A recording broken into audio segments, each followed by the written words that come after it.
Bonjour à tous et à toutes et bienvenue sur ma chaîne. Aujourd'hui, je vais partager avec vous mon parcours en tant que maman célibataire et les clés de réussite que j'ai découvertes en cours de route. Si vous êtes dans une situation similaire, j'espère que mon histoire et mes conseils vous inspireront et vous donneront la force de continuer. Tout a commencé lorsque j'ai découvert que j'étais enceinte de mon deuxième enfant. Juste au moment où je m'étais donné une deuxième chance, juste au moment où je me relevais, avec le premier enfant, les choses ne se sont pas bien passées avec le papa et j'ai décidé de partir. J'ai décidé de partir en Russie pour continuer mes études. J'ai même envisagé d'interrompre la grossesse, mais en arrivant en Russie, le temps de m'adapter à mon nouvel environnement, la grossesse avançait et finalement, j'ai décidé de garder mon enfant. C'était une période très compliquée, mais j'avais décidé de suivre mon cœur. Après mon accouchement, il m'était très compliqué de concilier les études et la maternité.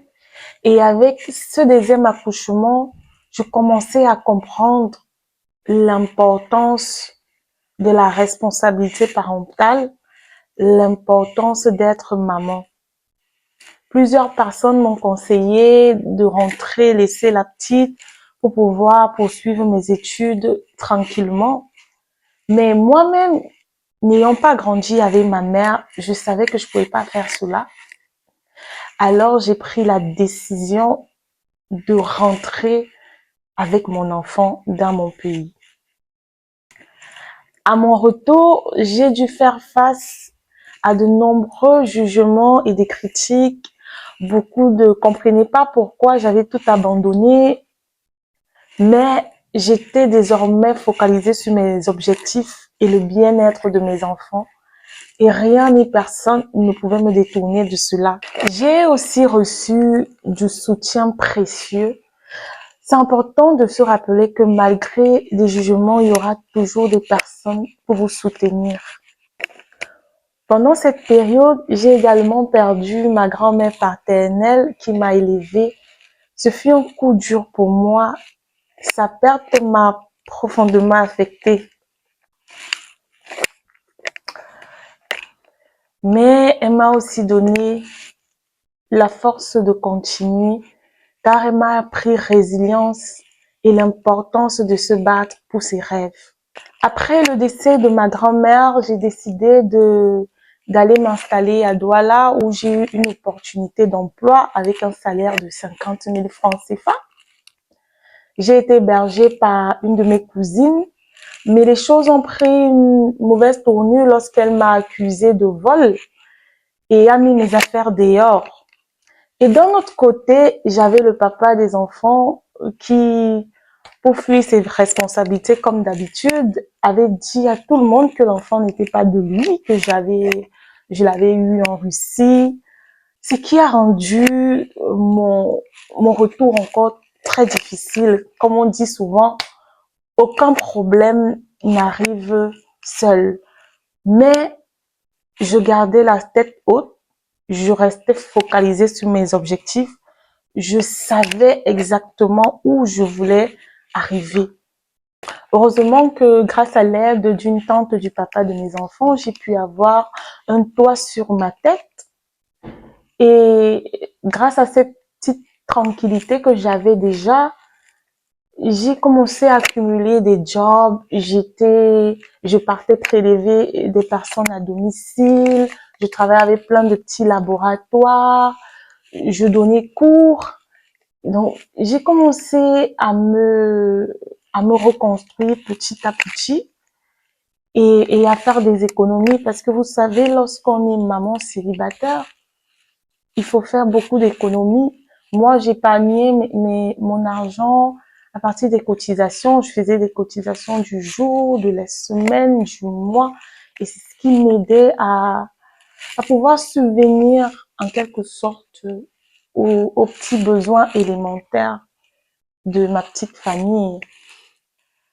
Une des choses qui m'a encore redonné la force, c'est lorsque j'ai créé l'association des jeunes mamans.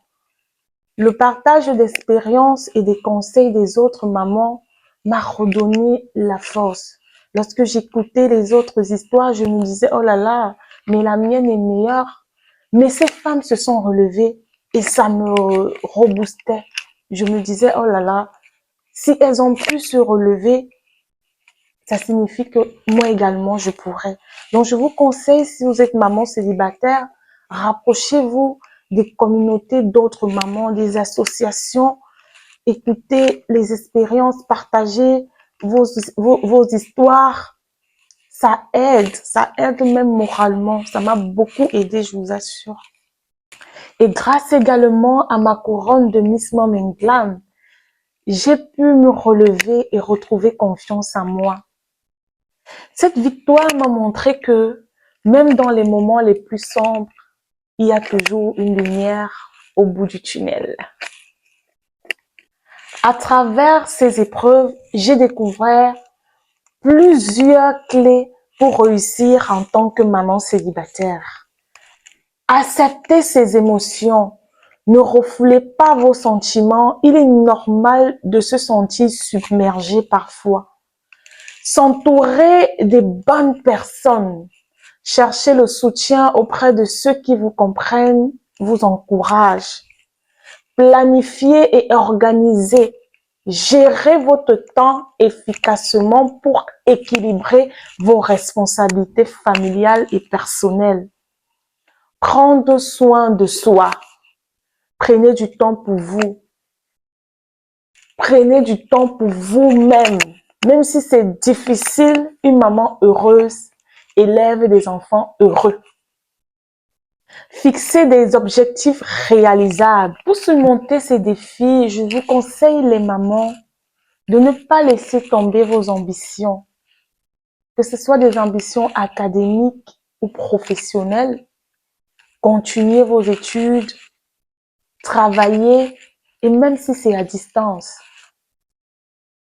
Créez une routine stable, car les enfants ont besoin de stabilité pour se sentir en sécurité. Recherchez du soutien, que ce soit dans des groupes de soutien, que ce soit dans votre communauté locale, des conseils. Ne vous renfermez pas, ne restez pas seul. Développez de la résilience. Chaque petite épreuve est une opportunité d'apprendre et de devenir meilleur. Être maman célibataire est un défi, mais avec de la détermination et du soutien, c'est une aventure avec de belles réussites. Je vous remercie d'avoir regardé cette vidéo et si vous avez aimé, je vous prie de vous abonner et surtout de partager avec des mamans qui pourraient en bénéficier. Merci et à bientôt pour une prochaine vidéo.